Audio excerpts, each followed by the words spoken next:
Okay. We're on the way right now to we're on the way to work, and you know, we had a decent swell from that northeast low, and a little bit of east southeast trade swell for Monday up here, and it was fun. You know, waist to chest high, clean. It was great for the lessons and the kids. Yeah, I think I saw a few photos. Yeah, it was fun. Was it magical? No, but it was great for the summer. But you know, I was really hoping that this storm would go north instead of going into the Gulf. Dude, that water, that precipitable forecast map that you posted is terrifying. Yeah, man. Yeah. 40 inches of rain? Yeah, biblical. Dude, that's terrifying. Yeah, Florida. Anyways, but there's still lots of uncertainty. You know what I mean? But Yeah. It looks like it's finally starting to get its act together though this morning. Fucking people in the Florida Panhandle are hating it.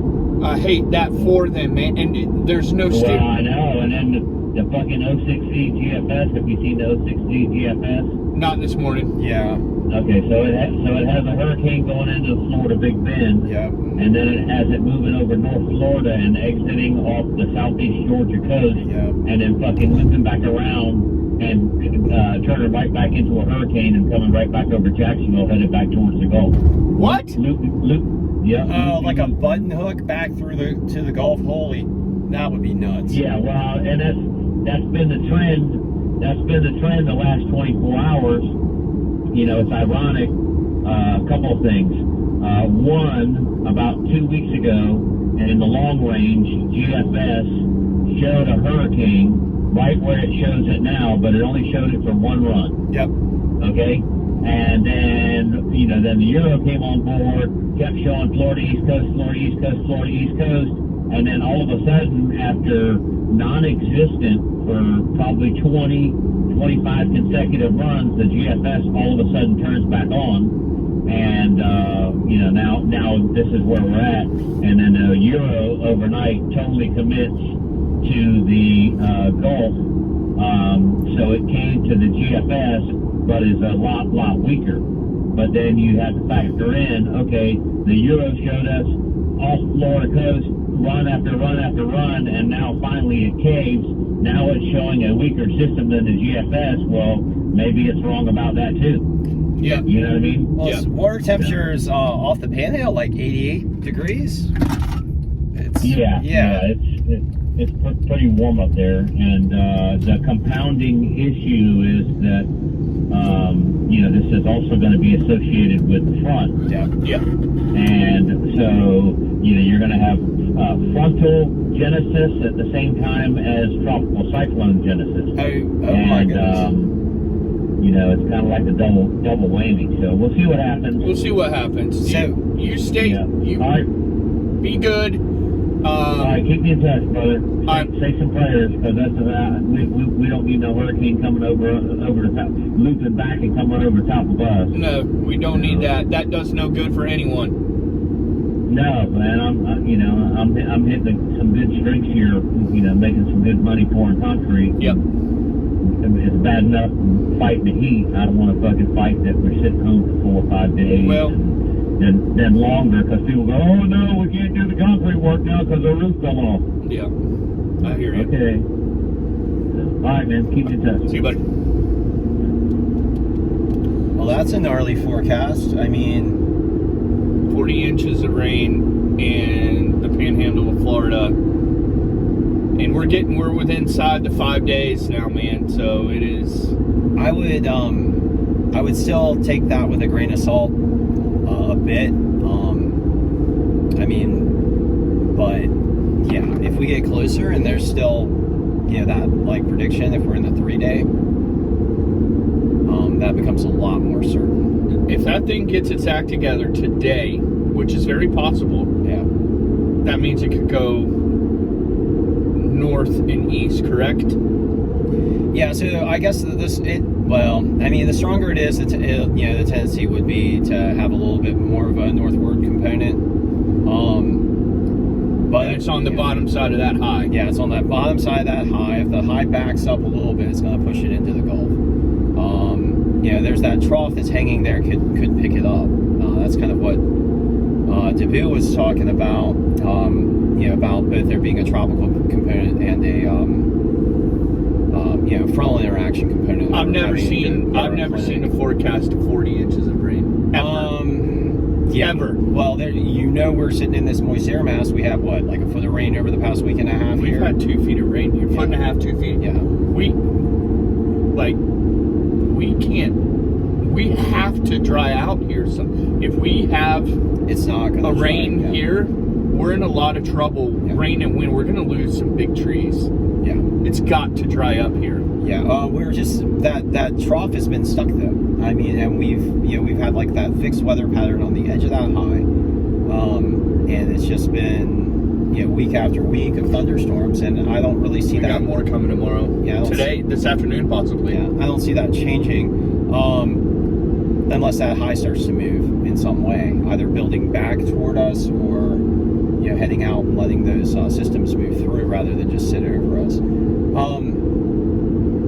So this particular system, what Dabuh was talking about is it getting into the Gulf, turning into a into a hurricane, heading over Florida, heading out into the Atlantic, which re-strengthening. Just off of Florida is super warm as well. It's not 88, 80, 9 degrees like the water off the Panhandle, but it's in the mid to upper 80s out there as well. So, all the water in these regions that we're talking about, the storm moving, are capable of sustaining very powerful storms. Of course, the atmospherics have to go into line. But with all that extra heat on the ocean, you have the moisture fueling the system regardless of how strong it gets. So,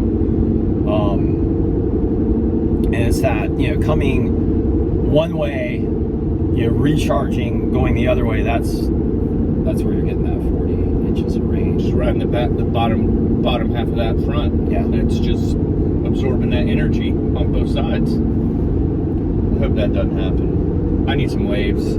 Yeah. Well, if it heads north, we're going to get more waves. I think we'll get some waves from this system if it does that. If it goes off of Florida and re-strengthens, we'll get a south swell. I don't want a south swell. I know you don't. But eventually, it's going to get sucked up into that front. And then it'll go over the U.S. southeast coast and exit somewhere. And hopefully it'll stall on the northern part of that high and give us a northeast swell. Yeah, if it gets pulled up into just north, in the North Atlantic to the north and east of us, we might get a northeast swell. I don't want any damn south swell. South swells suck. It's because you like the left. Yeah, I've gotten pretty good at riding lefts. Surfing with you, Jeff. Still not where I want to be, but it's backside for me. Split peak. Yeah, split the peak. Heck yeah, dude. But we were talking about this earlier. Unfortunately, it doesn't look like the wave picture for the next 4 to 5 days is looking great. Might get some on Sunday and Monday due to southerly swell picked up. Could Monday could be good. Yeah, it could be some wind swell primarily that wraps around with those strong winds predicted from the south and west. But I don't know, some of the wave monitors are not predicting much. Surfly isn't saying much. Yeah, Surf Captain is hinting a little. Hopeful. Yeah, hopeful. So we'll see. Wind makes waves. Yeah. But too much wind is vomitous. Hideous. Yes. Too much wind. Massive. Keep it, 15 to 25 and under is fine. 15 to 20 and under. It's good. Yeah. 15 to 20 keeps everyone happy. Yeah. We can surf in it, and they can go kite in it, and all is good. But once it gets, I don't want to worry about some of those wind forecasts for Saturday are showing like mid 30s into low 40s. This coming from my kite surfing, I really just, you know, there becomes that safety issue that I want everyone to stay safe and not think that they're Superman or Superwoman when they're going out there. Yeah, well, once you get that much force behind a kite, it can really do a lot. So, but yeah, it's hopefully we get some waves. You know, we'll see. Still nothing really like, oh my goodness, here we go. Hadn't seen that yet. It was fun on Monday. Monday was a good day of waves. that was fun. Like glassy and what, 2 to 3 foot plus with occasional 4-footers. Yeah, 2 to 3 plus. Yeah, it was fun, and it was needed. It wasn't very cavernous at all whatsoever. It was small, you know, waist, stomach high with chest high sets. It was fun. It was fun. Fun summer swell. But I mean, tropics are starting to fire up again, and I think it's kind of buckle your chin straps. We're getting there. I think Florida's going to be in for a long tropics. Yeah, long. Florida, the Gulf. We might get a piece of some stuff. Hopefully, not too bad. That's what I got. All right. So this is Jeff Carver and Rob Fenny signing off for the Road to Reel on, what day is this? The forecaster's name August the 1st. was Cheekity Maine, aka Dabuh, with your surf forecast update. Yep. #1 meteorologist out of Jacksonville, Florida, friend of mine, longtime friend of mine, great dude. Follow him on Instagram at Dabuh.com or at Dabuh, and then his website is Dabuh.com, surf forecasting. Sick, dude. All right. Take care.